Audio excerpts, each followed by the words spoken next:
OntarioLoval.com here at the Autumn Colors Classic at the Peterborough Speedway, standing here with none other than JR Fitzpatrick. And JR, already 2 rounds of qualifying. The first round didn't go so well yesterday, though. You got out and won. Where are you starting, and what are you expecting for this afternoon's race? I mean, definitely, Friday was definitely very frustrating. We got parked for rough driving, even though it was a little unnecessary, but that kind of stuff happens. The car's been fantastic all weekend.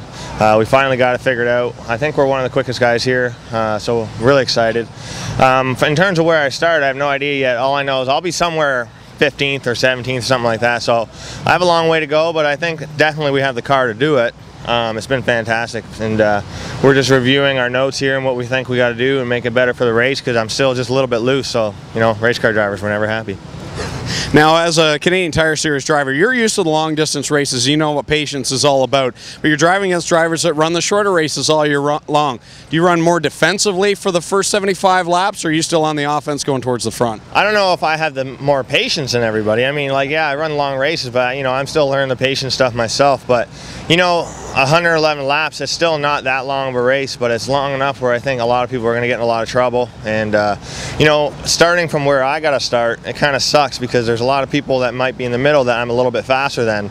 Then once I get going up in the front, that's where the faster guys are. But I'll be coming up with Jason Shaw, because he had a crappy deal happen to him there in the heat. So at least I got a good guy to come up with. And like I said, I'm just going to probably hang out and let everybody kind of do their thing, and I'll slowly be up there.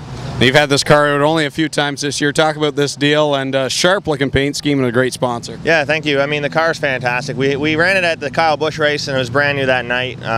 Only did about 10 laps on it before we showed up there. Had tons of brake problems, and and then we went to Flamborough last week, and same thing. We had just a few problems with it, and then now today we went and tested on Flamborough again before we came here, and the thing's an absolute rocket. So I mean, I'm really excited to be back in the late model. I still got the street stock, so it's sitting at home.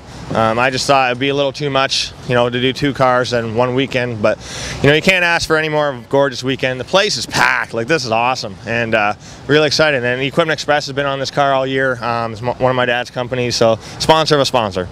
Now, 2012, what holds down the road for you, or even the rest of this year? What are your plans going forward from this weekend? I mean, obviously, we're going to get through this race and have a nice run, and then we're going to go to Flamborough for next week with the finish off where we ended with the car there. Really excited to go back there. The car's really great when we tested.